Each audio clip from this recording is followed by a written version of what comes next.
दुनिया का कोई ज्योतिष नहीं बता पाएगा कि इतने कैरेट का हीरा पहनने से ये शादी आपकी जिंदगी भर टिकी रहेगी।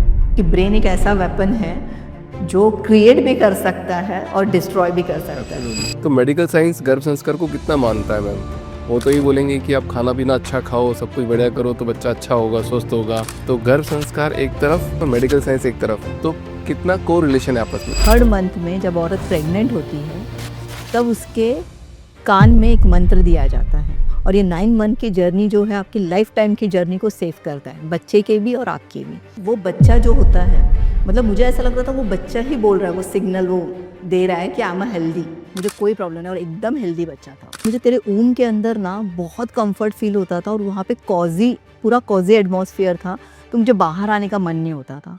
और ये जब मैंने बात सुना ना तो आई एम शॉक कि मतलब वो विजन उसको याद था। बोला कि इन्होंने सारे पेट, मम्मी ने सारी चैंटिंग वैंटिंग सब सीखी थी तो पेट से ही सीख के आया। मैंने बोला ऐसे कैसे हो सकता है?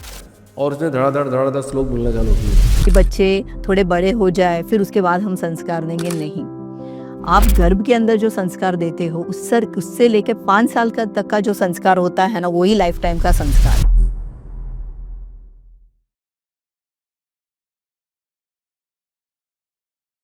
डॉक्टर संध्या मैम, नमस्ते। एक बार फिर से स्वागत है आपका thank you. The founders dream में। पॉडकास्ट की शुरुआत में एक बात बोलना चाहता हूँ मैं। दुनिया के जितने भी ज्योतिष है, हाँ, सारे ज्योतिष को, मतलब सारे एस्ट्रोलॉजर को, मैनिफेस्टर को, ज्योतिष को, वो ये बता दे कि कोई भी शादी में इतने कैरेट का हीरा पहनोगे आप तो वो शादी हमेशा टिकी रहेगी। दुनिया का कोई ज्योतिष नहीं बता पाएगा कि इतने कैरेट का हीरा पहनने से ये शादी आपकी जिंदगी भर टिकी रहेगी। पर अगर बाप ने बेटे को ये संस्कार दिए होंगे कि बेटा जो लड़की तेरे घर में आ रही है वो लड़की का उतना ही अधिकार है जितना तेरा इस घर में है, उसकी उतनी ही रेस्पेक्ट होगी जितनी तेरी होती है। वही माँ अपनी बेटी को ये सिखा दे कि जिस घर में तू जा रही है उस घर में मैं भी माँ, इस घर में मैं माँ हूँ, उस घर में तू माँ, वो सामने वाली माँ है, तो सारी जिंदगी एकदम सॉलिड बीत सकती है। ये डेफिनेटली। होते हैं संस्कारों की बात मैम। ये तो आज अपन गर्भ संस्कार की बात करते हैं इस पूरे पॉडकास्ट में। तो आपके माध्यम से गर्भ संस्कार क्या है मैम? देखिए, गर्भ संस्कार हमारे ये शास्त्रों में, सनातन धर्म में 16 संस्कार है, ठीक है। लेकिन गर्भ संस्कार ये सबसे पहला होता है जिसको हम लोग बोलते हैं गर्भदान संस्कार। ये सबसे पहला होता है शादी के बाद, जहाँ पे हस्बैंड वाइफ दोनों को बिठाया जाता है, उनकी आत्मा शुद्धि की जाती है, उनके अंदर जो भी है शरीर शुद्धि बोलते हैं वो करके दोनों को भी संकल्प लिया जाता है कि आज से हम हमारे फैमिली का मतलब आगे चलन बढ़ाएंगे, यानी कि वंश वृद्धि करेंगे। तो ये जो फर्स्ट कंसेप्ट है वहाँ पे उनसे संकल्प लिया जाता है कि किस तरीके का बच्चा होना चाहिए। यानी कि जैसे ये बेसिकली होता था कि राजा महाराजाओं के यहाँ पे एंड ब्राह्मण्स जो रहते थे वो लोग ये करते थे कि बच्चा कैसे होना चाहिए, मेरे राज्य को संभालने वाला कैसा पुत्र होना चाहिए, कैसे पुत्री होनी चाहिए। राइट। तो उस तरीके से उन लोग संकल्प करके वहाँ पे एक यज्ञ होता था, पूजा विधि होती थी, प्रॉपर एक विधान होता था एंड उसके बाद में फिर उन लोगों का आगे का ये चल जाता था। That is the first. तो और सेकंड जो होता है, जो थर्ड मंथ में जब औरत प्रेग्नेंट होती है तब उसके कान में एक मंत्र दिया जाता है, जिस मंत्र में उसके अकॉर्डिंग मतलब कपल्स को पूछा जाता है कि आपको कौन सा बच्चा चाहिए, कैसा बच्चा चाहिए। अकॉर्डिंग टू वो मंत्र उसके कान में बोला जाता था। और उसके बाद में वो क्यों बोला जाता था, क्या ताकि गर्भ में जो बच्चा है वो बच्चे का डेवलपमेंट अच्छा हो, उसका हेल्थ अच्छा हो, उसकी मानसिक स्थिति अच्छी हो। तो बेसिकली गर्भ संस्कार का मतलब होता है कि बच्चे के जन्म से पहले ऊन के अंदर जो संस्कार दिए जाते हैं दैट इज कॉल्ड गर्भ संस्कार। तो मेडिकल साइंस गर्भ संस्कार को कितना मानता है मैम? वो तो ये बोलेंगे कि आप खाना पीना अच्छा खाओ, सब कुछ बढ़िया करो तो बच्चा अच्छा होगा, स्वस्थ होगा, आयरन लो, कैल्शियम लो, सब कुछ लो। तो गर्भ संस्कार एक तरफ, जो बात करने वाली एक तरफ, और मेडिकल साइंस एक तरफ, तो कितना को रिलेशन है आपस में? नहीं, पहले इतना नहीं था लेकिन आजकल मेडिकल साइंस ने भी ये प्रूव किया है कि यस, बच्चा पेट के अंदर भी सुनता है। हम्म। इसके बहुत सारे एग्जाम्पल्स अभी भी मिल रहे हैं। और पहले जैसे शिवाजी, उनकी माँ जो जिजाऊ थी, उनको उन्होंने देखा था कि मुगल किस तरीके से मतलब हमारे ऊपर अत्याचार कर रहे हैं। तो वो जब प्रेग्नेंट थी तो वो हमेशा सोचती थी कि मेरे पेट के अंदर जो बच्चा है वो स्वराज की स्थापना करेगा। तो उसको मालूम नहीं था कि वो जेंडर क्या है, मेल है या फीमेल, लेकिन उसको कॉन्फिडेंस था कि ये मेल होगा और ये राजा। तो वो हमेशा अपने बच्चे को राजे करके बुलाती थी। हुँ। जब तक वो जन्मा नहीं था तभी भी उन्होंने उनको राजे करके ही संबोधित किया था और वो हमेशा उस बच्चे को बोलती थी कि आपको बच्चे का मतलब बच्चे को बोलती थी कि आपको इस स्वराज की स्थापना करना है और मुगलों से इस देश को आज़ाद करना है। और उसका आपने आउटकम भी देख लिया कि शिवाजी ने ही स्वराज की स्थापना की। तो अभी भी ऐसे बहुत सारे एग्ज़ाम्पल्स हैं। रिसेंटली एक एग्ज़ाम्पल्स मैं आपको बताती हूँ कि एक कपल थे। वो हस्बैंड जब भी ऑफ़िस जाते थे तो उसके वाइफ़ के पेट में हाथ रख के बच्चे को बाय करते थे। ओके, ये रूटीन था। और जिस दिन डिलीवरी थी, उस दिन हस्बैंड को शायद काम अर्जेंसी था तो वो आ नहीं पाए। बच्चा जैसे ही बॉर्न हुआ वो इतना रोना स्टार्ट किया कि वो रोना बंद ही नहीं कर रहा था। डॉक्टर्स लोगों ने पूरा ट्रीटमेंट किया, सब कुछ किया, सब देखा कि इसको कुछ और प्रॉब्लम्स हो रहे हैं क्या, सब कुछ किया, नहीं। तो फिर बाद में उनके घरवालों ने हस्बैंड को बुलाया कि बच्चे की मतलब हालत डॉक्टर्स बोल रही है अगर ये रोना बंद नहीं करेगा तो कुछ भी इमरजेंसीज़ हो सकती है। हस्बैंड है वो भी थोड़े पैनिक हो गए कि एग्ज़ैक्टली हो क्या रहा है करके। फिर उनको पता नहीं क्या क्लिक हुआ, वो बच्चे के पास गए और वो बच्चे को जैसे वो बात करते थे ना, कन्वर्सेशन करते थे, सेम वो कन्वर्सेशन जब से शुरू किया, बच्चा शांत हो गया। तो ये मेडिकल साइंस भी अभी प्रूव करता है कि बच्चे सुनते हैं और ऐसे बहुत सारे बच्चे हैं, जो मेरे पास आते हैं, तो वो बोलते हैं कि बचपन में मतलब किसी-किसी को ऐसा रहता है ना कि ये बच्चा मुझे अभी नहीं चाहिए, मुझे इसको अभी मतलब बाद में हम लोग प्लान करते हैं। लेकिन उन्होंने बहुत सारी कोशिश की कि इस चीज़ को हम लोग आगे मतलब हुँ। अबॉर्ट कर दें या कुछ और कर दें, प्रोलॉन्ग कर दें इस चीज़ को। तो बच्चे बॉर्न होने के बाद में उनके अंदर ऐसे सिचुएशंस आए कि बच्चा माँ को और बाप को रिजेक्ट करता था। हुँ। तो जब हम लोगों ने उसके बच्चे की और माँ की जब काउंसलिंग की मतलब हार्डली वो बच्चा होगा 3 महीने का या 4 महीने का बच्चा होगा। तो काउंसलिंग की, तो वो बच्चा फिर से नॉर्मल हो गया। मतलब ऐसा नहीं कि पेट के अंदर पेट से बाहर आने के बाद भी बच्चों को समझ में आते। जो हम सोचते हैं ना कि बच्चे थोड़े बड़े हो जाए फिर उसके बाद हम संस्कार देंगे, नहीं। आप गर्भ के अंदर जो संस्कार देते हो उससे लेके 5 साल का तक का जो संस्कार होता है ना, वही लाइफ टाइम का संस्कार है। ये बात तो बिल्कुल सही है मैडम कि मतलब वो पता लग जाता है कि बच्चा आपसे आपकी बॉन्डिंग कैसी है बच्चे के साथ में, यस। बच्चा आपके साथ कैसे बिहेव कर रहा है, अच्छा बिहेव कर रहा है, बुरा बिहेव कर रहा है। फिर आप भी कॉन्शियसली सोच सकते हो कि यार मैं पहले क्या बोलता था इस बच्चे के लिए? क्या मुझे चाहिए ही था, होना ही था? तो उसके सबकॉन्शियस माइंड में चीज़ें बढ़ जाती है, अच्छा मेरे माँ-बाप तो मेरे को प्यार करते हैं, उनको चाहिए था इसलिए मैं आया इस दुनिया में, तो ऑटोमैटिकली बॉन्डिंग बहुत सॉलिड हो जाती है। ऐसे गर्भ संस्कार जब करते हैं तो मतलब पूरी प्रेगनेंसी की जर्नी के अंदर मतलब एक लेडी का और बच्चे का ट्रांसफॉर्मेशन कैसे होता है? जैसे कि हम जो गर्भ संस्कार करते हैं उसके अंदर कैसा होता है, जैसे मैंने आपको बोला गर्भदान, यानी कि ऐसे भी कपल्स आते हैं जो बोलते हैं कि हम लोगों को अभी 6 मंथ के बाद में हम प्लानिंग कर रहे हुँ, हैं। तो ऐसे कपल्स को हम लोग क्या करते हैं, पहले उनका शरीर शुद्धिकरण, यानी कि आजकल हम लोग जंक फूड्स खाते हैं, हुँ, थॉट प्रोसेस भी बहुत ज़्यादा नेगेटिव हो गया है या फिर लाइफ़स्टाइल बहुत ज़्यादा स्ट्रेस होता है। तो हम लोग क्या करते हैं, सबसे पहले उनका 21 डेज़ का क्लेंजिंग प्रोग्राम रखते हैं। ठीक है। उसके बाद में उनको एक टाइम पीरियड्स बता दें कि ये टाइम पे एक सर्टेन टाइम के बाद आप लोग रिलेशनशिप रखो। फिर उसके बाद में जो भी पॉजिटिव आउटकम्स आएँगे उसके बाद हम लोग नेक्स्ट प्रोसीजर के लिए स्टार्ट करेंगे। करेक्ट। तो ये 9 मंथ की जर्नी में जैसे 3rd मंथ होता है, तो 3rd मंथ में हम लोग क्या करते हैं ना, जितने भी स्पिरिचुअल ऑडियोज़ हैं, चैंटिंग्स हैं, मंत्रास हैं, वो मंत्रास हम लोग उनको देना शुरू करते हैं कि यहाँ पे बैठ के, और ये सिर्फ़ वाइफ़ के लिए नहीं होता है, हस्बैंड-वाइफ दोनों के लिए होता है। ठीक है। दोनों को बुला के हम लोग काउंसलिंग करते हैं उस चीज़ का। फिर उसके बाद में क्या होता है, जैसे कपल्स को हम पूछते हैं कि आपको किस तरीके के बच्चे चाहिए? क्या सोचा है हुँ, आपने? कभी-कभी कोई लगता है ना कि हमको आर्टिस्ट चाहिए, हुँ, बहुत अच्छा सिंगर चाहिए या फिर आईटी में टॉप करे या फिर मेडिकल में कुछ अच्छा हो। तो उस तरीके के हम लोग चैंटिंग्स उनको देते हैं कि इस चैंटिंग से शुरुआत करो आप। फिर उस तरीके का डाइट, कैसे डाइट, जैसे कि अगर एक आर्टिस्ट है, तो वो कैसा आर्टिस्ट कैसा होना चाहिए? उसकी आवाज़ अच्छी होनी चाहिए या फिर बहुत अच्छा मतलब एक स्ट्रॉन्ग विज़न वाला होना चाहिए, क्रिएटिव होना चाहिए। तो उस टाइप के सारे डायट्स उनको प्रोवाइड करते हैं। उस टाइप के एक्सरसाइज़ होते हैं, योगा होते हैं, वो उनको देते हैं। फिर उस तरीके का उनका व्यायाम होता है। यानी कि व्यायाम यानी कि सिर्फ़ फ़िज़िकल नहीं होता है, मेंटल भी एक्सरसाइज़ होते हैं, वो उनको प्रोवाइड करते हैं। तो ये सारे 3 महीने से लेकर 9 मंथ तक का जो हमारा जर्नी होता है, मतलब फर्स्ट 3rd मंथ में तो उन लोगों का क्लेंजिंग प्रोग्राम ही रहता है। फिर उसके बाद में उनके डाइट से लेके, एक्सरसाइज से लेके, थॉट प्रोसेस से लेके सारी चीज़ों के ऊपर हम लोग उनको बताते हैं कि किस तरीके से करना है। करेक्ट। तो ये सारी जो जर्नी रहती है ना, कभी-कभी आजकल क्या हुआ है, पहले जॉइंट फैमिलीज़ होते थे। तो घर पे कोई ना कोई होता था जो समझा देते कि आपको ये नहीं खाना है, ये नहीं करना है, आपको सूर्य ग्रहण या चंद्र ग्रहण में घर से बाहर नहीं निकलना है। आजकल ये सब बोलने के लिए कोई है नहीं।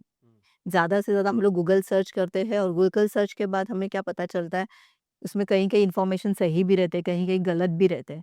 तो इसके अंदर हम लोग एक ऐप बनाए, जिस ऐप के अंदर हम लोग सारा प्रोग्रामिंग उनको देते हैं कि आपको क्या करना चाहिए, कब घर से बाहर निकलना चाहिए, किस तरीके से होना चाहिए। क्योंकि सबसे ज़्यादा क्या होता है ना, प्रेगनेंसी में यूरिन इन्फेक्शंस बहुत ज़्यादा होते हैं। ठीक है। तो बाहर ट्रैवलिंग करते वक़्त आपको क्या-क्या प्रिकॉशंस लेने चाहिए। तो ये सारी चीज़ों का जो एक कांसेप्ट होता है, वो 9 मंथ में हम लोग हमारे ये मतलब जो भी कपल्स आते हैं उनको बताते हैं। तो अगर किसी को हेल्दी बेबी चाहिए, तो प्रेगनेंसी के पहले कोई प्लानिंग करनी चाहिए? Yes, definitely. अगर आप प्रेगनेंसी के पहले प्लानिंग करते हैं, जैसे मैंने बोला बीजदान संस्कार, आपको कैसा बच्चा चाहिए, किस तरीके का बच्चा चाहिए, तो ये सारे प्रोग्राम्स हम लोग बहुत अच्छे से कर सकते हैं। क्योंकि क्या कहते हैं ना, कि आप बीज में सुधार कर सकते हो, हुँ। वृक्ष में नहीं। तो प्रेगनेंसी के पहले अगर आप ये कंसेप्शंस करते हो ना, तो मुझे लगता है कि 9 मंथ की जर्नी, और ये 9 मंथ की जर्नी जो है आपकी लाइफ टाइम की जर्नी को सेव करता है, बच्चे के भी और आपके भी। क्योंकि आजकल क्या होता है, जिस तरीके से बच्चों में ओसीडी प्रॉब्लम्स है, एडीएच प्रॉब्लम्स हुँ। है, ऑटिज्म प्रॉब्लम्स है, ये क्यों हो रहा है? क्योंकि इसका सबसे बड़ा इम्पैक्ट क्या होता है, हमारा स्ट्रेस लाइफ। ठीक है? हस्बैंड वाइफ के अंदर वो एक जो पहले एक टाइम होता था, हुँ। पहले के ज़माने में क्या होता था कि वाइफ घर पे रहती थी, हस्बैंड काम करते थे। और अभी ऐसा हो रहा है कि दोनों भी काम करते, दोनों को भी स्ट्रेस लेवल सेम है। तो एक स्ट्रेस के वजह से डाइट क्या होता है, घर में खाना, क्योंकि न्यूक्लियर है, तो घर पे खाना आके बनाना, तो उससे अच्छा है कि ऑर्डर कर दो। तो ये डाइट भी कहीं न कहीं इफ़ेक्ट्स करते हैं, मेंटल इफ़ेक्ट करते हैं, फिज़िकल आपको इफ़ेक्ट करते हैं। तो अगर प्रेगनेंसी का पहले अगर आपने प्लानिंग किया है, तो 9 मंथ की प्रेगनेंसी आपकी बहुत अच्छी जाती है। तो मतलब जितने भी इमोशनली और हैप्पी कपल है, अगर वो प्रेगनेंसी प्लान करते हैं, हुँ। तो उनका बच्चा एकदम हष्ट-पुष्ट अच्छा होगा। बहुत अच्छा होता है, इसका बहुत सारे एग्ज़ाम्पल्स मेरे पास है। ग ऐसे भी है जैसे कि हस्बैंड वाइफ में इंटेलिजेंसी कम है, हुँ। ठीक है? तो कपल्स आके बोलते हैं हम लोग को कुछ नहीं चाहिए, हमारा बच्चा इंटेलिजेंट चाहिए। तो हम लोग वो कांसेप्ट उनको देते हैं। जैसे कि एक मैं बहुत अच्छा आपको एक रेमेडी देती हूँ यहाँ पे, जो दर्शक देख रहे हैं उनके लिए भी बहुत फ़ायदेमंद रहेगा, जो प्रेग्नेंट औरत है। 5 मंथ में अगर आप रोज़ सुबह, अगर अगर आपने अभी मतलब कोई अगर 5 मंथ प्रेग्नेंट है या फिर प्रेगनेंसी के पहले हस्बैंड वाइफ ने रोज़ सुबह पंचामृत लेते हैं। हुँ। तो पंचामृत यानी कि क्या है, 5 एलिमेंट्स। हाँ। 5 एलिमेंट्स इतने स्ट्रॉन्ग होते हैं क्योंकि हमें जीने के लिए भी 5 एलिमेंट्स चाहिए और हमारे शरीर के अंदर भी 5 एलिमेंट्स हैं। ओके, तो ये 5 एलिमेंट्स का जो पावर होता है ना, वो बच्चे में दिखाई देता है। तो ऐसे भी कपल्स हैं मेरे पास कि जिनके बच्चे आज हाईली इंटेलिजेंट है, जिनको मैंने ये रेमेडीज दी है। जो पंचामृत लेके 5th मंथ में जिन्होंने पंचामृत लिया 9 मंथ तक, यस यस, 9 मंथ। उनके बच्चे हाइली इंटेलिजेंट। हाईली इंटेलिजेंट और बहुत ही शार्प, हुँ। ये मैं बोल सकती तो हूँ। ये बातें पहले कहाँ थी मतलब? अगर ये बातें अगर सब लोगों को पता चल जाए, तो मतलब पूरी समस्या ही सॉल्व हो जाएगी। है ना, हमारे पास कोक शास्त्र है, उसके बाद में हमारी सुश्रुत संहिता है, बहुत सारे बुक्स के अंदर इसके वर्णन है। बट क्या होता है ना कि हम लोग इतने ज़्यादा एडवांस में चले गए हैं कि ये सारी चीज़ें पीछे रह गई है।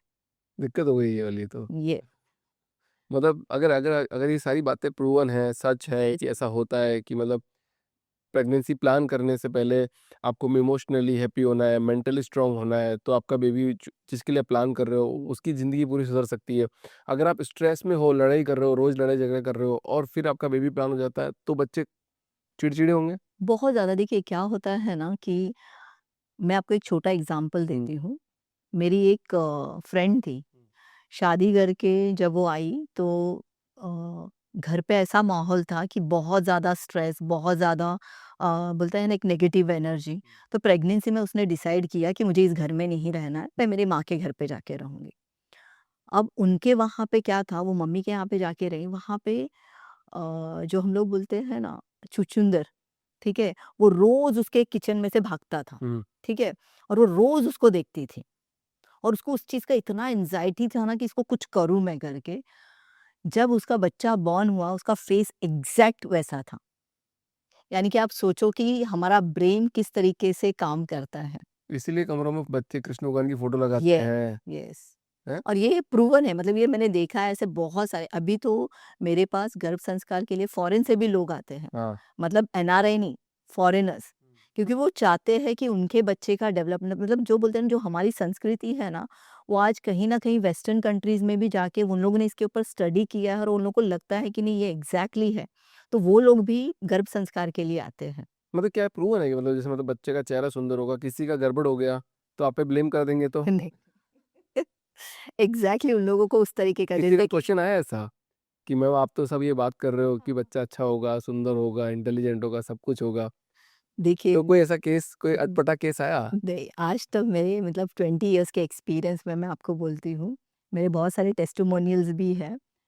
तो हर एक लोग बोलते हैं कि हमने ये एक्सपेक्ट नहीं किया था, ठीक है? लेकिन हमने आज जो बच्चे को देख रहे हैं, हमारे बच्चे, मतलब लोग पूछते हैं आके कि आपका बच्चा एकदम डिफरेंट है। तो मतलब इतने सारे, मतलब मेरे पास अभी तक का जो केस है, एक्स्ट्रा एडवांटेज, एक ऐसा कपल था कि जिनकी फैमिली में बहुत ही ज़्यादा, मतलब ऐसा, मतलब उनका एक फैमिली का पैटर्न था कि स्पेशल चाइल्ड्स होते थे। हुँ। जेनेटिक कोई प्रॉब्लम्स थे, तो वो लोग मेरे पास आए थे कि मुझे ये फ़ियर है कि कहीं मेरा बच्चा ऐसा हो ना जाए करके। तो ये फ़ियर क्या होता है ना, सबसे ज़्यादा डेंजरस होता है, क्योंकि फ़ियर को आपको कंट्रोल करने के लिए बहुत एक अलग तरीके का थेरेपीज़ लेने पड़ते हैं। तो जब इनके, और उन्होंने, वो प्रेग्नेंट नहीं थी, वो कपल्स आए थे जस्ट प्री एडवाइस के लिए कि हम क्या करें, क्योंकि ये फ़ियर है और हमारे अंदर ये प्रॉब्लम है हमारे फैमिली में। हुँ। तो उनको मैंने एक पैटर्न दिया। सबसे पहले तो मैंने उनको क्या कहा कि 21 डेज़ आपके थॉट प्रोसेस से आप ये निकाल दो कि ऐसा कोई जेनेटिक डिसऑर्डर्स आपके फैमिली में है। उस पैटर्न को पहले आप डिस्कनेक्ट कर दो। उसके बाद में उनको डाइट्स मैंने बताया कि आपको क्या डाइट्स लेने हैं। जितना आप बोलते हैं ना वाटरी डाइट लेते हैं, जितना अपने बॉडी को हाइड्रेट करते हैं, उतना दिमाग आपका अच्छा चलता है। बोलते हैं ना कभी-कभी डिहाइड्रेशंस की वजह से भी दिमाग काम नहीं करता। तो हाइड्रेशंस वाला डाइट, फिर उनको प्रॉपर मेडिटेशन, प्रॉपर उनको सेल्फ, हम लोग जो बोलते हैं ना, एक सेल्फ रियलाइजेशंस वाले एक पर्टिकुलर थेरेपीज़ होते हैं, वो सारे जब उनको प्रॉपर किया, और उसका, वो जब प्रेग्नेंट रही तो वो 9 मंथ की जर्नी उससे ज़्यादा मेरे लिए डिफ़िकल्ट थी। क्योंकि वो एक बोलते हैं ना कि हमें भी दिमाग में आ जाता है कि भई इनके फैमिली में एक ऐसा है, हम लोग भगवान नहीं हैं, और इतना फ़ेथ रह के ये मेरे पास आई है, तो ये सच में कुछ उल्टा ना हो जाए। लेकिन आप बिलीव नहीं करेंगे, वो बच्चा इतना हेल्दी, आज वो कुछ 7th स्टैंडर्ड में है वो बच्चा, लेकिन सबसे, उनके पूरे फैमिली में सबसे ज़्यादा इंटेलिजेंट।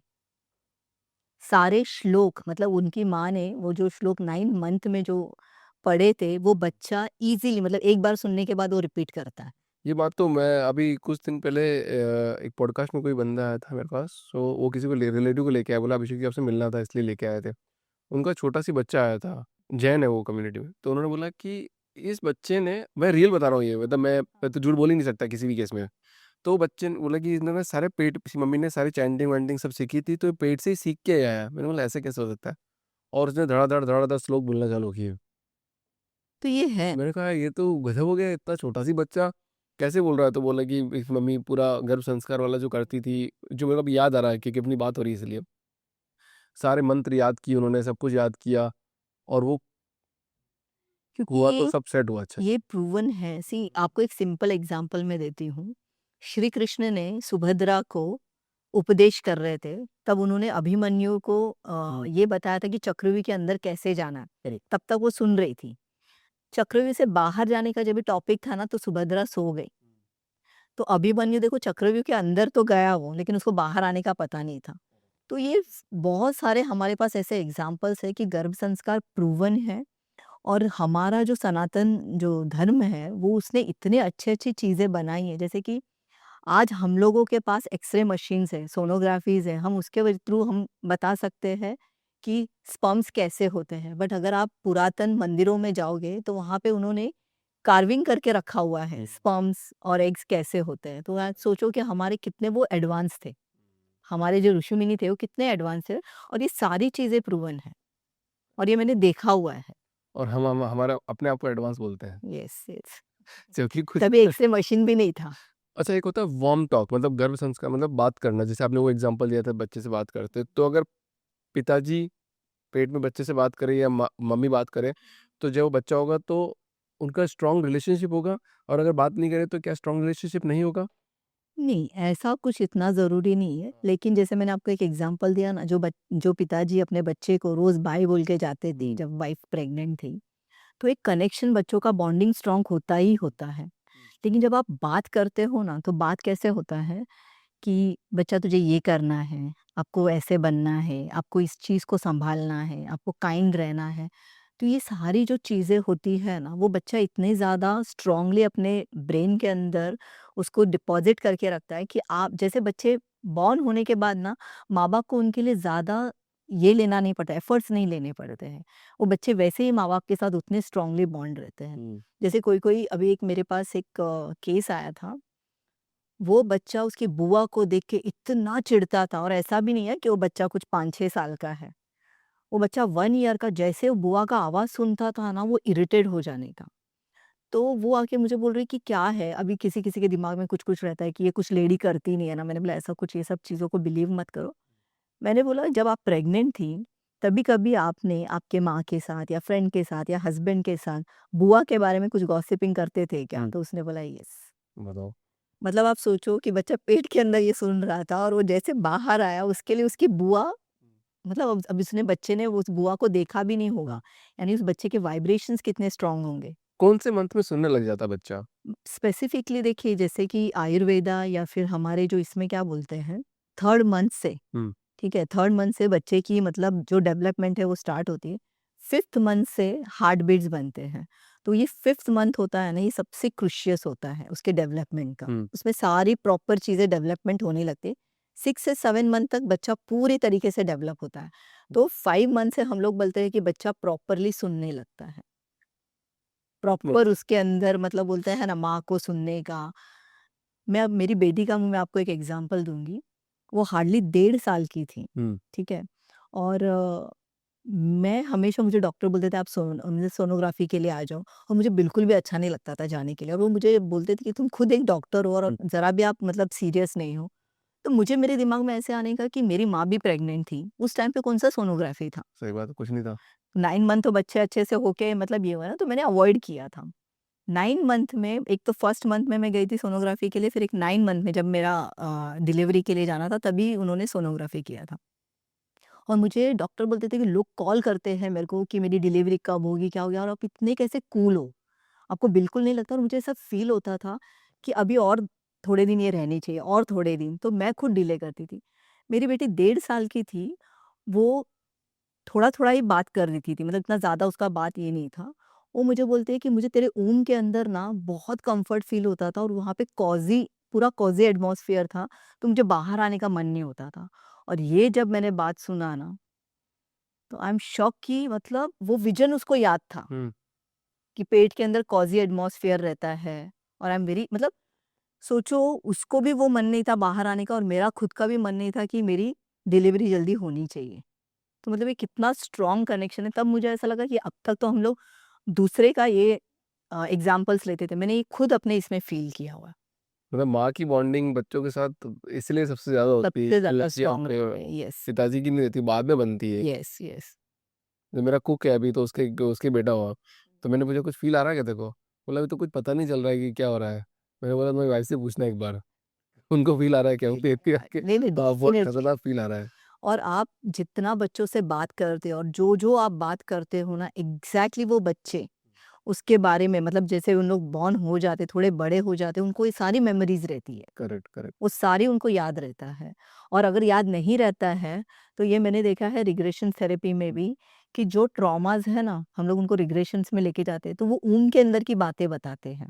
बताते ब यस, बड़े होने के शॉकिंग बाद बात बताओगे कि मतलब कि आप जब रिग्रेशन थेरेपी करते हो, ये तब कोई बच्चे ने ऐसी बात बोली हो तो आपको भी शॉक लगा हो कि यार ऐसी क्या बात करते हैं पेरेंट्स? मेरे पास एक ऐसा केस आया था, मेल पेशेंट थे वो। बहुत ज़्यादा, यानी कि बहुत ज़्यादा इनसिक्योर, बहुत ज़्यादा डरे हुए, मतलब हर कोई काम में, मतलब थे बहुत ब्रिलियंट, बट कोई काम वो है ना, मतलब मतलब कॉन्फिडेंस के साथ नहीं करते थे। जब उनका रिग्रेशन किया, और वो हमेशा मुझे एक ही चीज़ बोलते थे, I am a unwanted, I am a unwanted. जब उनकी पूरी हिस्ट्री मैंने देखी तो 3 बेटियों के बाद में ये 1 बेटा था।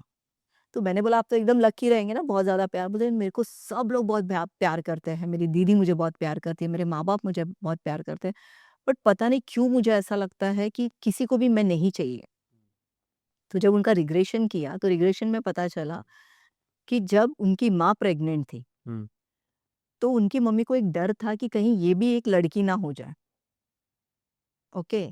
तो उन्होंने सोचा कि मतलब अभी और 4th भी बेटी हो गई तो क्या होगा करके, तो फैमिली ने डिसीजन लिया कि हम लोग अभी नहीं चाहिए बच्चा, हम लोग ये कर देते हैं करके।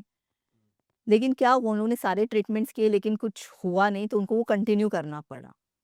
तो वो जो ट्रॉमा था, पेट के अंदर का ट्रॉमा, उस बंदे के दिमाग में आज तक था, मतलब 27 इयर्स तक वो ट्रॉमा था।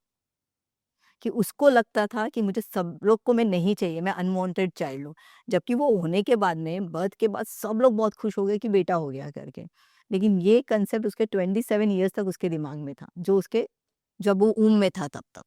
ये बात तो मेरे को देखो गूज़बम्प लेके आ गई मैडम कि ना पूरी दुनिया में ये बात एकदम 100% ट्रू है गारंटी के साथ में कि लास्ट वाला जो बच्चा है अगर 3 लड़की है, 2 लड़की है, 4 लड़की के बाद में जो सबसे लास्ट वाला जो लड़का है, प्यार उसको सब करते हैं। यस, बट वो देखना वो सबसे इनसिक्योर फ़ील करता है। यस, वो है ना घर में बैठा रहेगा मतलब ज़्यादा एक्सप्लोर नहीं करेगा, ज़्यादा चीज़ें नहीं करेगा। मतलब उसके दिमाग में सबकॉन्शियसली ऐसा रहेगा कि यार I am insecure child. Yes. क्योंकि बातें सुनते हैं ना, और ये प्रूवन है क्योंकि ये मेरे पास ये पेशेंट आया हुआ था। और एक मैं आपको एक किस्सा बताती हूँ।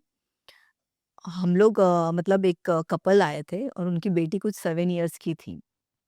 और उस टाइम पे वो जो बेटी थी, ये लोग कपल्स कहीं तो घूमने के लिए गए थे, और घूमने के लिए गए थे तो ये जो लेडी ने पर्स रखा था और पर्स के अंदर उसके 2 बैंगल्स थे।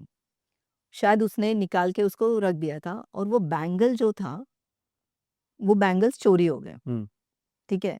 अब ये कैसा था, जॉइंट फैमिली में थी और ये कुछ फर्स्ट मंथ प्रेग्नेंट थी। तो बोला कि हम लोग अभी घूम के आते हैं, फिर उसके बाद मुझे 9 मंथ कहीं जाने को नहीं मिलेगा। तो ये बैंगल चोरी हो गया, उसने घर पे नहीं बताया कि ये चोरी हो गया है करके। और ये इतना डर था उसको कि अगर घर से क्योंकि शादी में उसको वो कंगन मिले थे। तो उसने बताया नहीं, और वो 9 मंथ जर्नी जो थी उसके डर में कि अब मेरे को पूछ लेंगे, अब मुझे ये हो जाएगा। ये बच्ची जब 3 साल की हुई ना, इसने इसकी माँ को पूछा कि मम्मा तूने अभी तक वो कंगन चोरी हुए बताया क्यों नहीं? क्योंकि डैडा तो तुझे माफ़ कर देंगे। एंड शी शॉक्ड कि ये बात ना उसने उसकी माँ को बताया था, ना उसने उसकी बहन को बताया, ना पति को बताया, ना किसी बेस्ट फ्रेंड को उसने बताया, और 3 साल की बच्ची कि आपने क्यों नहीं बताया? यो ति जब तभी वो उन्होंने आके मुझे ये चीज़ बताई कि ये कुछ ऐसे, मतलब उन्होंने कुछ और ही वे में लिया कि भूत-प्रेत या ये सब। मैंने बोला ऐसा कुछ नहीं होता है। एग्ज़ैक्टली जो आपका ट्रॉमा था ना, उस बच्ची ने वो मतलब महसूस किया था, वो फेस किया है। तो आप सोचो। जब ऐसे केस आते हैं आपको नहीं लगता कि मतलब आपको सब कुछ पता चल जाए मतलब बच्चे के बर्थ में ही सब कुछ पता हो जाता है? यस। देखिए, मैंने एक चीज़, मेरा एक लाइफ़ का एक बहुत ऐसा एक्सपीरियंस था कि एक कपल आए थे। वो लोग मेरे पास ट्रीटमेंट्स ले रहे थे। मतलब किस तरीके से माइंड को ये करना चाहिए, हीलिंग्स कैसे करना चाहिए। अपने आप का भी उन्होंने 13 साल में सोच लिया था कि अब तो बच्चे होंगे नहीं करके। लेकिन उस चीज़ को कैसे सोसाइटी में अपने आप को किस तरीके से हम लोग फ़ॉर्म करें। तो मैंने उनको है ना, सिर्फ़ उनका जो साइकिल्स थे, ये सारी चीज़ें, तो उसमें से उनको गाइड करके मैंने बोला आप ये एक बार ट्राई कर लो। अभी 13 साल आपने ट्राई किया ना, अभी एक बार ट्राई कर लो। वो कंसीव रह गई। हुँ। कंसीव रहने के बाद में वो 5 मंथ के बाद जब ये सोनोग्राफ़ी करने के लिए गए, तो डॉक्टर ने कहा कि बच्चा डाउन सिंड्रोम्स दिख रहा है। तो हो सकता है तो आप लोग इसको ये करो, क्योंकि नहीं तो ज़िंदगी भर बच्चे को भी तकलीफ़ है और आपको भी तकलीफ़ है। तो मैंने उनको कहा कि क्या है, मुझे रिपोर्ट्स बताओ करके। तो उसका नासल डेवलपमेंट नहीं दिख रहा था। तो मैंने बोला नासल डेवलपमेंट का ज़रूरी नहीं कि वो डाउन सिंड्रोम्स हो सकता है। हो सकता है आपकी फ़ैमिली में किसी का नाक छोटा हो करके। तो उन्होंने कहा कि मेरी सास का है ना। तो मैंने बोला मुझे नहीं लग रहा है। तो उसके हस्बैंड लेकिन रेडी नहीं हुए, बोले कि नहीं, मुझे बहुत ज़्यादा डर लग रहा है क्योंकि 13 साल के बाद होगा और ऐसे होगा तो। मैंने बोला देखिए, आप एक बार और सोचिए, क्योंकि मुझे लगता है ये कुछ भी इतना मेजर डिसीजन लेने से अच्छा आप थोड़ा इसके बारे में ये कीजिए। फिर उसके बाद में वो मुंबई आए। मुंबई आने के बाद एक बहुत ही बुजुर्ग गायनेकोलॉजिस्ट थे, तो उन्होंने एक बार स्कैन किया और उन्होंने सेम स्टेटमेंट दिया जैसे मैंने स्टेटमेंट दिया था कि शायद नासल डेवलपमेंट के ऊपर आप ये नहीं ये कर सकते हो। और अभी देखिए 5th मंथ हो गया, तो हम लोग ये भी नहीं कर सकते, मतलब फर्दर ट्रीटमेंट के लिए जा भी नहीं सकते, तो जैसा है वैसा एक्सेप्ट करो और आगे जाओ। हुँ। तो वो लेडी आई और उसने मेरे को बोला कि एक लास्ट होप्स है, आपको क्या लगता है? तो मैंने जस्ट वो पेट में बच्चे को हाथ रखा और जस्ट मैंने आँख बंद किया, तो मुझे दिखा कि एक बहुत ब्यूटीफुल बेबी है, पिंक-पिंक, बहुत अच्छी और बहुत हेल्दी है। और मैंने उनको बोला, नहीं आपका बच्चा एकदम हेल्दी है। मुझे ऐसा लग रहा है हेल्दी है करके। अगर ऐसा कुछ गड़बड़ होगा तो मुझे लाके देना, मैं उसको पाल लूँगी ठीक है। करके। इतना मुझे कॉन्फिडेंस था। आप बिलीव नहीं करोगे, वो बच्चा जब ये बॉर्न हुआ, लड़की ही थी, सेम पिंक-पिंक, उसके पूरे 2 गाल में पिंक-पिंक। मतलब उन्होंने बोला कि संध्या ऐसा हो सकता है विदाउट सोनोग्राफी? तो ये भी एक पावर होता है कि वो बच्चा जो होता है, मतलब मुझे ऐसा लग रहा था वो बच्चा ही बोल रहा है, वो सिग्नल वो दे रहा है कि आई एम अ हेल्दी, मुझे कोई प्रॉब्लम नहीं, और एकदम हेल्दी बच्चा था। एनर्जी एनर्जी मैडम, सब कुछ एनर्जी एनर्जी मैच कर जाती है। अच्छा, आपने ना बात करी कि जेनेटिक की है, अगर जैसे सबके जेनेटिक फिक्स है कि नाक का वैसा होना है कि कुछ यस, कुछ भी गड़बड़ होनी है यस। कि जेनेटिक इश्यू चले आते रहे, तो फिर एपिजेनेटिक वार्म में प्रूव क्या करता है फिर? देखिए, बेसिकली क्या होता है ना कि हर एक का एक जेनेटिक एक टेंडेंसीज़ रहती है, ठीक है? जैसे हमारा डीएनए होता हुँ, है। मैंने आपको क्या बोला कि ब्रेन जो आपका हुँ, है, वो हुँ, इतना पावरफुल टूल है ना, कि जैसे मैंने आपको एक केस बताया कि उनके फैमिली में सब कुछ मतलब थोड़ा-सा मतलब डाउन सिंड्रोम्स वाला ही केस था। आपके बॉडी में सब कुछ रहता है, हर तरीके के वायरस आपके बॉडी में है, लेकिन वो एग्रेवेटिव कब होते हैं? जब आप वीक हो जाते हो। हुँ, वैसे ही ये कंसेप्ट में भी क्या है कि आपके बॉडी के अंदर आप किस तरीके से अपने आप को स्ट्रॉन्ग रख रहे हो, किस तरीके से आपके ब्रेन को आप स्ट्रॉन्ग रख रहे हो, उस तरीके से ये जेनेटिक्स भी मतलब चेंजेस होते हैं। ज़रूरी नहीं है, कभी-कभी ऐसा होता है ना कि माँ-बाप इतने ब्यूटीफुल नहीं रहते हैं, लेकिन बच्चे बहुत ही, मेरे पास एक ऐसा कपल आया था, जो बच्चे की आँखें नीली कलर की थी। हुँ, माँ-बाप एकदम इंडियन, एकदम टिपिकल। वो बोलते हैं कि ये बच्चे को लेके जाते हैं ना, तो लोगों को लगता है हम लोग इसके बेबी सिटर्स हैं। तो ये हो सकता है, क्योंकि ये मैंने देखा है जब मैंने उनके घर पे गई ना, तो उन्होंने वॉल पे एक बच्चा रखा था, हुँ, एक फ्रेम ऐसे ही उन्होंने कहीं से लाया था, उस बच्चे की आँखें नीली थी। तो ज़रूरी नहीं कि आपके अंदर कोई जेनेटिक हो और वो जेनेटिक बाहर निकले, कभी-कभी ये ब्रेन का भी होता है। हुँ, इसके लिए बोलते हैं ना कि ब्रेन एक ऐसा वेपन है, जो क्रिएट भी कर सकता है और डिस्ट्रॉय भी कर सकता है। एब्सोल्यूटली तो राइट। आपको जो क्रिएट करना है, वो जैसे मैंने आपको वो छुचुंदर का भी एक एग्ज़ाम्पल दिया। हाँ, अब उसके थोड़ी बॉडी में वो जेनेटिक नो होगा, वे बट हो गया। तो इसका आजकल मतलब आज तक साइंस में इसका कोई मतलब ये नहीं है। बहुत सारी कुछ चीज़ें प्रूव ही नहीं की जा सकती, नहीं। कुछ चीज़ें मतलब कितना प्रूव करेंगे लाइफ में।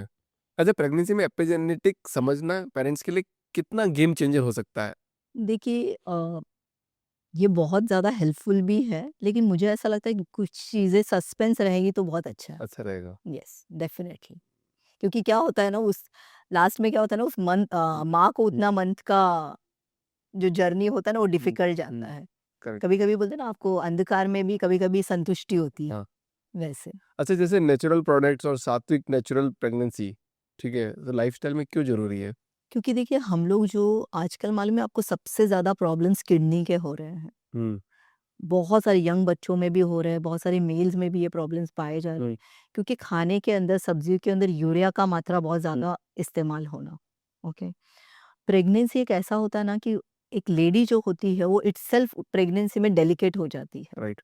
और उसमें अगर आप जंक फूड खाने हुँ, लगते हो या कुछ, आपको पहले स्टार्टिंग में वो सारे क्रेविंग्स होते हैं, हुँ, अच्छे लगते हैं खाने के लिए, लेकिन प्रेगनेंसी के बाद आपने देखा होगा कि लेडीज़ भी बहुत वीक होने लगती है। टीथ प्रॉब्लम शुरू हो जाता है, किसी-किसी को ये एक्यूट डायबिटीज़ होने लगता है, किसी को किडनी जैसे प्रॉब्लम, लीवर के प्रॉब्लम्स, हेयर प्रॉब्लम्स, ये सारी चीज़ें क्यों हो रही है? बिकॉज़ आपके खाने के अंदर सात्विक नहीं है, करना बहुत ज़्यादा जंक है, और बॉडी क्या होती है ना, वैसे ही वीक रहता है, तो डाइजेशन के लिए प्रॉब्लम होता है। प्रेगनेंसी में सबसे ज़्यादा मालूम है ब्लोटिंग प्रॉब्लम्स, बहुत ज़्यादा गैस्ट्रिक प्रॉब्लम्स, टूथ के प्रॉब्लम्स, ये सारे प्रॉब्लम प्रेगनेंसी में एग्रेवेटिव हो जाते हैं। टूथ तो टूथ वाला जो दाँत का पेन वो सबसे ज़्यादा एक्टिव होता है। सबसे ज़्यादा एक्टिव, क्योंकि बॉडी वीक होने लगती है ना। हाँ, आप देखो ना, आपको खाँसी भी पूरे दिन में नहीं आएगी। आप जैसे ही रात को सोने जाएँगे, वो खाँसी एग्रीवेट होती है, क्योंकि बॉडी तभी क्या है ना, स्लो मोशन ज़ोन में चला जाता है। हम बोलते हैं ना, सुप्त अवस्था में चला जाता है, तो बाकी की चीज़ें एग्रीवेट होती है। तो इसके लिए हम लोगों ने प्रेगनेंसी के लिए सात्विक डाइट, सात्विक सप्लीमेंट्स, ये सारी चीज़ें हमने बच्चों के लिए भी, मतलब बॉर्न के बाद भी 5 इयर्स के बाद बच्चे को क्या खाना देना चाहिए, कौन से सप्लीमेंट्स होने चाहिए, किस तरीके का आहार होना चाहिए, ये सारी चीज़ों का हमने प्रोग्राम किया हुआ है। एब्सोल्यूट। यहाँ पे ना सबसे बड़ी बात मैडम ये है कि एक वुमन जब प्रेग्नेंट होती है, तो घर के माहौल में ही जैसे कोई काम होता है कि किचन में कुछ खाना बना लो या फिर थोड़ा-सी बर्तन धो लो, ज़्यादातर यही काम होते हैं, फिर पोछा-वोछा लगा लो या कपड़े मोड़ दो, हुँ, थोड़ा-सी वॉक कुछ कर लो, थोड़ा-सा कुछ काम कर लो। तो कभी-कभी वुमेन को तकलीफ़ भी होती है, कुछ कि हुँ। थक गए हैं, बॉडी थक रही है, कुछ हो रही है, तो घर वाले ही लोग बोलते हैं कि, "अरे! तुमने ही बच्चा पैदा किया है क्या? हमने भी तो किया है।" तो उनकी बॉडी अलग है, आपकी अलग थी, आपको शायद उस टाइम तकलीफ़ नहीं हो रही थी, पर मुझे अभी राइट नाउ तकलीफ़ हो रही है और आप मेरे को वापस यही बात बोल दोगे तो सबकॉन्शियसली बैठ जाती है किसी भी लड़की के दिमाग में, ये मेरे को ऐसा क्यों बोल रहा है? फिर नफ़रत पैदा होती है, फिर जब आपका बच्चा होगा फिर वो दादा-दादी से प्यार नहीं करेगा और नानी से उस टाइम क्यों प्यार करता है? क्योंकि वो नानी माँ का केयर इतना कर केयर करती है। फिर दादी से कम क्यों प्यार करते हैं? क्योंकि ये दिक्कत हो जाती है, आपने माँ को टोक दिया था। एक्चुअली क्या है ना मैं आपको बताती हूँ, पहले कैसे होता था पहले के ज़माने में, आपको सारा खाना डाइट जो था ये एकदम प्योर मिलता था, पॉल्यूशंस नहीं थे, स्ट्रेस लाइफ में नहीं था। तो औरत को सिर्फ़ और सिर्फ़ खाना बनाना, खाना पकाना और खाना और फैमिली को देखना। आजकल आप डाइट भी देखो, मतलब पहले ऐसे होता था कि मेरे पास जब पेशेंट आते थे पिगमेंटेशंस, ये किसको होते हैं 35 इयर्स के बाद ही होते हैं, ये हमारा कांसेप्ट था correct. As a skin doctor, ठीक है? आज आप देखोगे 13 स 14 साल के बच्चे को पिगमेंटेशंस आ रहे हैं। पहले सर दर्द ये मालूम ही नहीं था। मतलब एक सर्टेन एज के बाद आपको सर दर्द पता चलता था। बोन पेन्स तो मुझे लगता है 50 के बाद या 60 के बाद पता चलता था। आजकल के बच्चे देखो आपको आके बोलते हैं कि थोड़े स्पोर्ट्स में जाते हैं, पैर उनको हाँ, पेन होने लगा। हाँ, फिर उसको हेडेक प्रॉब्लम शुरू हो जा हाँ। रहे हैं। आजकल के बच्चे देखो आप 10 साल के बच्चे का ग्रे हेयर प्रॉब्लम। हुँ। पहले के लोगों में 70 साल में भी ग्रे हेयर बहुत रेयर देखने के लिए मिलता था। तो मुझे ऐसा लगता है कि पेरेंट्स को भी, इन-लॉज़ को भी ये समझना चाहिए कि उनके टाइम पे जो डाइट था और आज के टाइम का जो डाइट है, एक तो सबसे ज़्यादा मिलावट है, हर चीज़ में मिलावट है। और आजकल का जो लाइफ़स्टाइल है और पहले के जो लाइफ़स्टाइल है, उसमें ज़मीन-आसमान का फ़र्क है। पहले एक-एक औरत 10-10, 12-12 बच्चों को जन्म देती थी। आज एक बच्चे को भी जन्म देना एक टास्क है क्योंकि हमारी बॉडी उस तरीके से हुई है। पहले का लाइफ़ स्पैन 100, 120, 130 इयर्स का था। आज का लाइफ़ स्पैन भी आप देखोगे तो 60 भी इंसान ने पूरा कर लिया तो वो मतलब होता है ना ग्रेट चीज़ है, ठीक है? तो मुझे लगता है दोनों तरफ मतलब पहले की चीज़ों को लेकर आप अभी की चीज़ों को कंपेयर नहीं कर सकते हो क्योंकि अभी का खाना अलग है, रहन-सहन अलग है, वातावरण अलग है, सोच अलग है। तो उसमें थोड़ा-सा अगर मतलब बोलते हैं ना कॉम्प्रोमाइज़ करके चलेंगे तो दोनों तरफ भी बहुत अच्छी तरीके से इम्प्रूव हो सकता है। यहाँ पे एक आखिरी सवाल आपसे पूछता हूँ कि जब लोगों को ऑलरेडी पता है कि ब्रेन का जो डेवलपमेंट है, वो प्रेगनेंसी के टाइम पे हो जाता है, यस। तो फिर भी माँ-बाप क्या गलती कर रहे हैं? देखिए, सबसे इम्पोर्टेंट चीज़ क्या है मालूम है ना? कि हमारा एक कॉग्निटिव ब्रेन रहता है, ठीक है? जिसको आप जिस तरीके से भी मतलब मोड़ दो उस तरीके से एक गीली मिट्टी जैसा होता हुँ। है। उस गीली मिट्टी को आप जब आकार देते हो ना, वो एक परमानेंट हो जाता है, ठीक है? उसके बाद में उसके अंदर आप कुछ भी छेड़-छाड़ करोगे, या तो वो टूट जाएगा, टूटने के बाद जुड़ जाएगा लेकिन वो मार्क रहेगा लाइफ़ टाइम के लिए। तो आजकल के पेरेंट्स का सबसे बड़ा जो मुझे ऐसा लगता है कि हम लोग आजकल है ना सबके लिए पैसा खर्चा करते हैं। शादी में पैसा खर्चा करते हैं, एंगेजमेंट में पैसे खर्चे करते हैं। आजकल तो नया स्टाइल निकला है बेबी बम्प का, ठीक है? उस पे खर्चा करते हैं। लेकिन मुझे ऐसा लगता है कि अगर आपने हस्बैंड वाइफ ने मिलके गर्भ संस्कार के ऊपर ध्यान दें, इसका काउंसलिंग अगर आप करो, ठीक है, अच्छी तरीके से और बहुत सारी ऐसी चीज़ें जैसे कि मोबाइल्स है, गैजेट्स है, उसको दूर क्योंकि ये सबसे ज़्यादा इफ़ेक्ट करता है ब्रेन के लिए, जो आजकल के जो इलेक्ट्रॉनिक गैजेट्स हैं। उनको लगता है कि और आजकल काम भी उसी में ज़्यादा रहता है। तो इस चीज़ को भी आप न्यूट्रलाइज़ कर सकते हो क्योंकि अगर आपके मोबाइल से या लैपटॉप से ही आपकी मतलब काम हो रहे हैं, उसके अलावा आपके पास ऑप्शंस नहीं है, तो इसको न्यूट्रलाइज़ करने का भी बहुत सारे तरीके हैं। तो ऐसे बहुत सारे सेंटर्स हैं, ऐसे बहुत सारी मैं खुद इस चीज़ को करती हूँ कि अगर आपको लगता है कि आपके बच्चे का ब्रेन अच्छे से डेवलप हो, अच्छी तरीके से हो, तो सबसे पहले अपने अंदर की जितनी भी सारे जो नेगेटिव चीज़ें हैं या फिर अज़म्पशन्स है कि हम कर लेंगे, हो जाएगा, थोड़ी सब लोग गर्भ संस्कार करते हैं। तो ये चीज़ों को अगर थोड़ा-सा साइड में रख के आप सीरियसली अगर इसके ऊपर काम करेंगे ना, क्योंकि मैं बोलती हूँ कि शादी से पहले ऐसे सेंटर्स में आप जाओ जहाँ पे स्पेशली चाइल्ड्स के जो ब्रेन डेवलपमेंट्स के जो इंस्टीट्यूट्स होते हैं, वो लोग मेहनत कर रहे हैं उस बच्चे के पीछे कि उसका ब्रेन डेवलप हो, वो अच्छी तरीके से हो। लेकिन एक सीमित दायरे आ जाते हैं, उससे ज़्यादा नहीं होते। लेकिन अगर आपने शादी से पहले या बच्चे से पहले या ड्यूरिंग प्रेगनेंसी अगर इस कंसेप्ट को अच्छी तरीके से कर लेंगे ना, तो मुझे लगता है कि आपको, आपके बच्चे को भी और आपको भी ज़िंदगी भर का एक बोलते हैं ना टेंशन फ्री आप लाइफ जी सकते हो। क्योंकि एक बच्चे में अगर ब्रेन डेवलपमेंट के थोड़े से भी वीकनेस आ जाते हैं ना, वो बच्चा तो सफ़र करता ही करता है, लेकिन साथ में आप भी सफ़र करते हैं, पेरेंट्स भी सफ़र करते हैं और सोसाइटी भी सफ़र करता है। सब सफ़र करते हैं। सब सफ़र करते हैं। तो मुझे लगता है कि सबने एक छोटा-सा इनिशिएटिव लेना चाहिए कि हम लोग इतनी सारी चीज़ों में इतना खर्चा कर रहे हैं ना, तो कम से कम हम एक समाज में जो एक बच्चे को जन्म दे रहे हैं, वो सिर्फ़ हमारा कर्तव्य नहीं है, वो समाज को भी हम लोग एक अच्छे बोलते हैं ना एक प्रजा को दे रहे हैं, तो उसके प्रति हमारा क्या कर्तव्य होना चाहिए। तो ये छोटी-छोटी कर्तव्य है, उसको अगर आप पूरा करते हो ना, तो आपके भी प्रॉब्लम सॉल्व हो जाएँगे, समाज का भी प्रॉब्लम, क्योंकि हमारी जिस तरीके से मैं आज देखती हूँ इंस्टाग्राम में रील्स, प्रेग्नेंट औरत रील देख के पता नहीं क्या-क्या, क्या-क्या करते हैं। यही बच्चे आगे चल के क्रिमिनल्स, सही बात। गलत चीज़ों पे जाते हैं। तो मुझे ऐसा लगता है कि थोड़ा अगर आपने इसके ऊपर काउंसलिंग के ऊपर ध्यान देंगे और गर्भ संस्कार के ऊपर ध्यान देंगे या गर्भ के बोलते हैं ना एक इम्प्रूवमेंट के लिए ध्यान देंगे ना, तो मुझे लगता है समाज को भी आप एक अच्छा प्रजा दे रहे हैं। तो जब एक लेडी प्रेग्नेंट होती है तो मतलब बहुत उस 9 महीने में उस हस्बैंड को और घरवालों को यस, इतना ध्यान देना चाहिए, इतना प्यार रखना चाहिए, इतना पैम्पर करना चाहिए, यस। मतलब जिसकी हद नहीं है। मतलब अपार प्रेम अगर आप अपनी वाइफ से करोगे प्रेगनेंसी के टाइम पे 9 महीने, तो ये तो गारंटी कि बच्चा बहुत खुशमिजाज होगा। थोड़ा-सी भी कलेश किया, चिल्ला-चोट करी, घर में थोड़ा भी तनावग्रस्त रहे, तो थोड़ी बहुत टेंशन हो सकती है। बट उस टाइम पे फुल खुश रहना 9 महीने तक। यस, और दूसरी चीज़ क्या है ना, हस्बैंड वाइफ में जो एक लास्ट में जो चीज़ें होती है मालूम है, एज के बाद में हस्बैंड वाइफ में नफ़रत शुरू हो जाती है।